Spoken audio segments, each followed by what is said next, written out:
Hello everyone and welcome back to the Homestead. Today we are doing a end of the month garden tour. We're showing you the good, the bad, and what's not doing very good at all here in the Florida heat.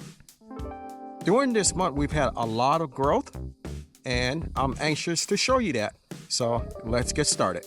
Before we get into each bed, let me give you an overview of the garden right now. We officially transitioned from spring into summer gardening here in Florida Zone 9. That means the heat and humidity are rising fast, and some crops are absolutely loving it, while others are beginning to slow down. One thing I always tell people is that your garden changes month by month. What worked in March may not work in June. So learning seasonal timing is one of the biggest keys to success. Right now, the garden is a mix of warm season crops, container plants, and a few late spring vegetables still hanging on. First thing we're going to do is show these tomatoes that are growing here in the U-shaped bed. These are, I believe, cherry tomatoes, all four of them, and they have now finally started to grow. I recently watered them with a mixture of Thrive and Epsom salt, and I believe the Epsom salt will help them tremendously over time. Now my tomatoes in my containers here, they have really taken off and are doing amazing. As you can see, we have tomatoes everywhere, and we even have some big ones like here. We're going to actually have to come out and do a little harvesting of them, and I may do that now. We have one that is blushing here, and I want to get it before my squirrels and birds get them. So let me go get my necessary stuff and we'll get them.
So here are the 3 tomatoes that we got. We're gonna walk down tomato row and see what else we can get. We have a few cherry tomatoes here, so we're gonna get them also.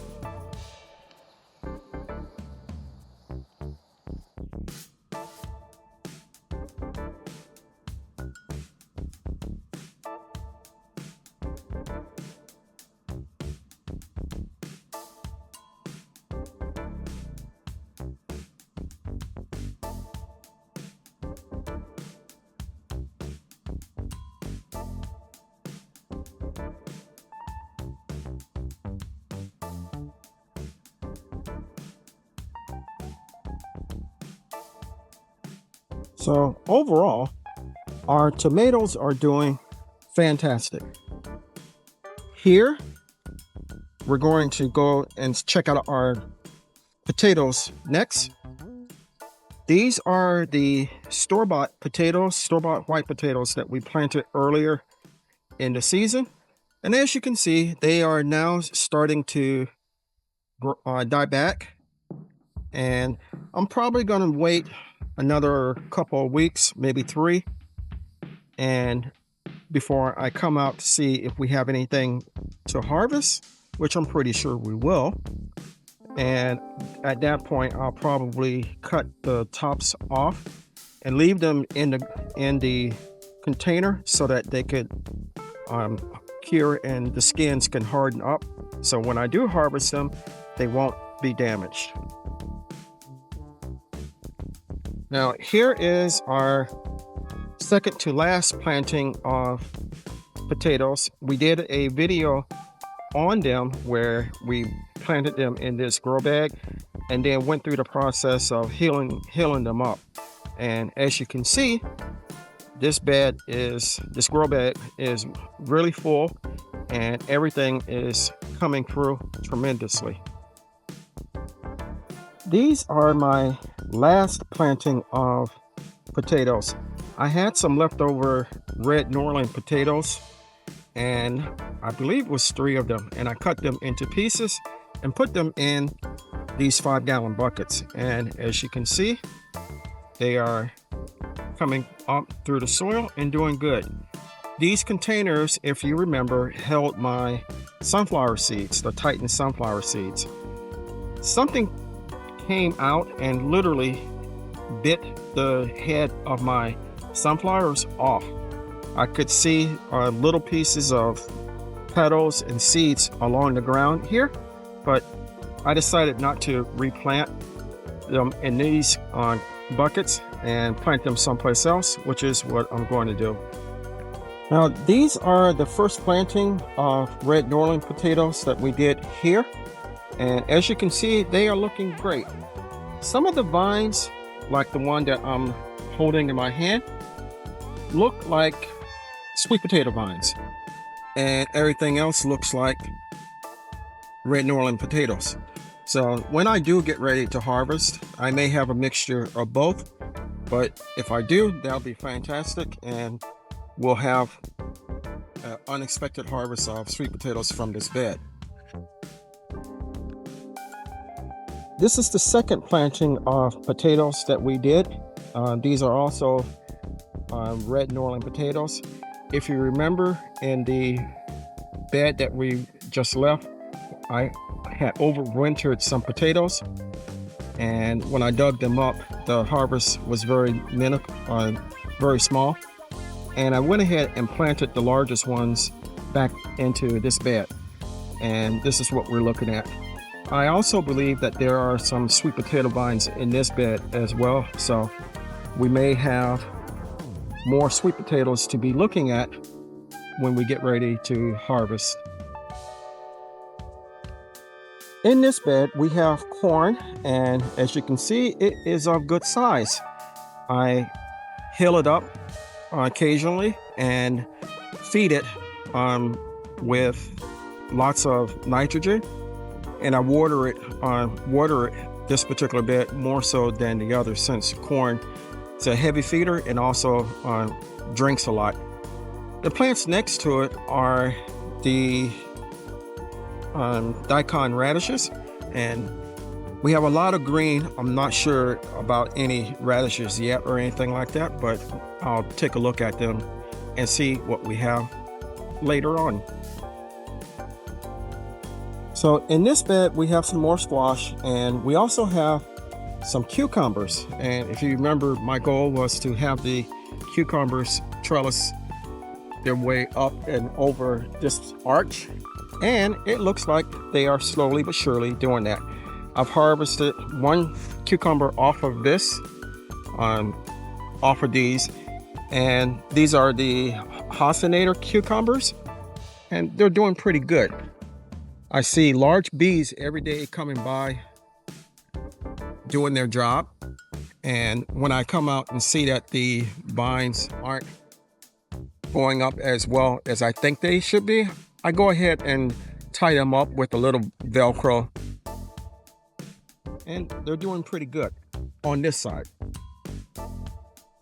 On this side, this is the same variety of cucumbers, and it looks pitiful. I'm not expecting much from it. We have some more cucumbers over on the other part of the garden. Let's go check them out. Now these are my pickling cucumbers, and I'm not very happy with them. I got a very minor amount of cucumbers, even though I have flowers down there. It looks like the plant is dying or has some type of powdery mildew or something like that. So I'm not sure if I will grow them in this particular location again next year, but I'm not very happy with the production.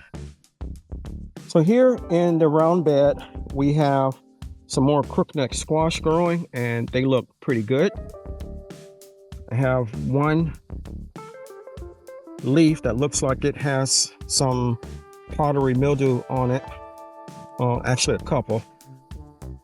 So remove one of them. We also have some white watermelon seeds that plants rather that I planted in here, and it looks like they're coming along slowly but surely. In this bed we have some turnips, some purple turnips and some white turnips, and we also have an ant infestation, so I need to come out and figure out a way to get rid of those. If any of you know how to do that, let me know down in the description portion of the video. I'm sorry, in the comment portion of the video, and I will be forever grateful.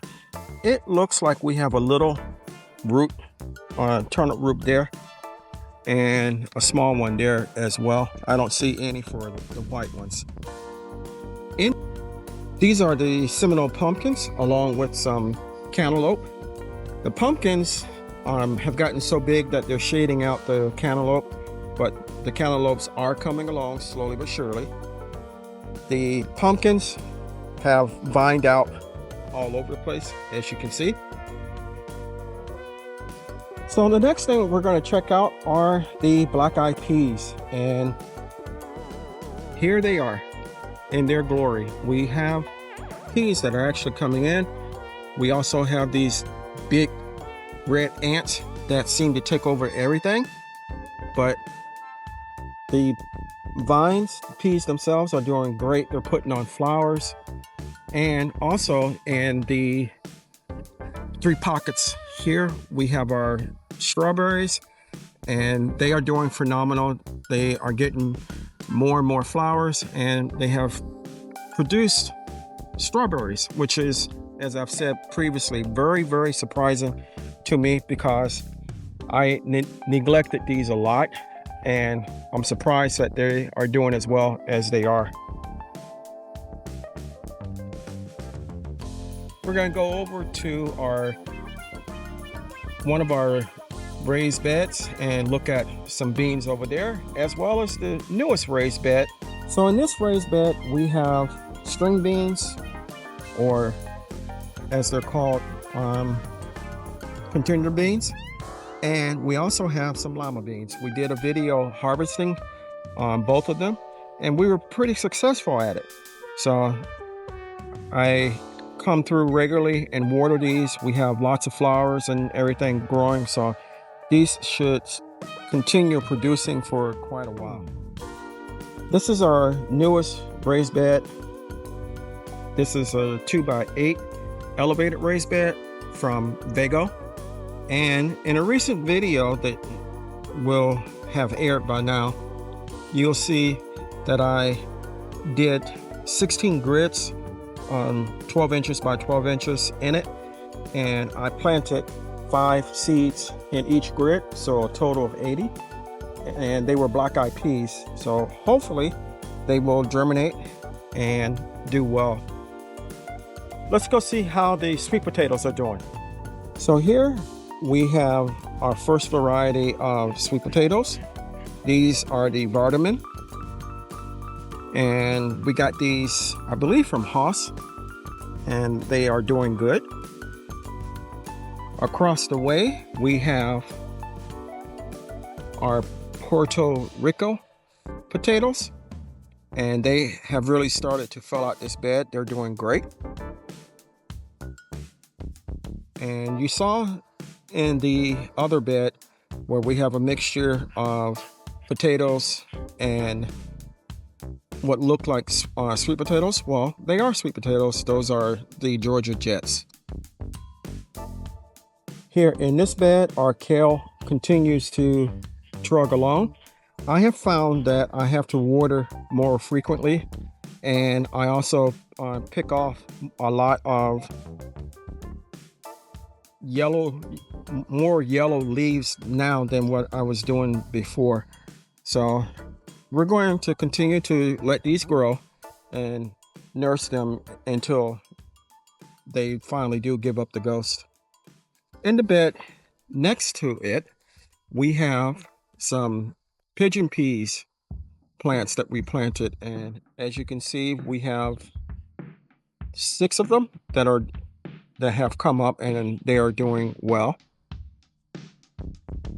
Here we are at my wife's flower bed, and we have a lot of pollinators that come by and gorge themselves. I need to come out and give these a nice long drink, but I am really happy with these because I started them from seed, and I have never been very good at that. I'm watching some bees now go to work on these marigolds. These are my Hostinator bell peppers, and I have been trying to wait patiently for them to change to their respective colors that they're supposed to change to. But I also don't want to lose my plant because, as you can see, they're leaning a little bit from the weight of the bell peppers. So we're going to go ahead and harvest these now.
So here is what we got. It looks good.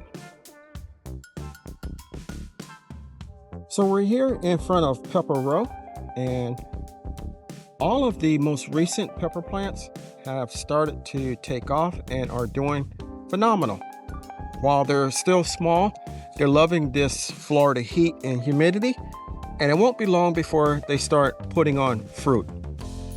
In the large whiskey barrel container over there, that's lemon balm. And in the afternoon, it smells phenomenal out here. It puts out a very fragrant and strong aroma. The first 2 plants here are jalapenos, and we have some harvesting to do. So we're going to go ahead and get those without trying to get bit. These also have ants in the containers.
The last but not least are our fruit trees and fruit bushes.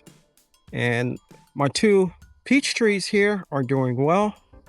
Both have long since come out of dormancy, lots of buds, and hopefully in a couple years we will have peaches, and by that time I may have figured out a way to stop the squirrels and birds from eating my fruit. In this container we have blackberries.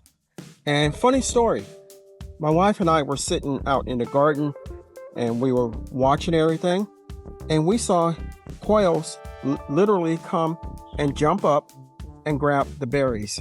So I'm gonna have to figure out a way to keep them from getting into the berries as well. We have a lot of blueberries here.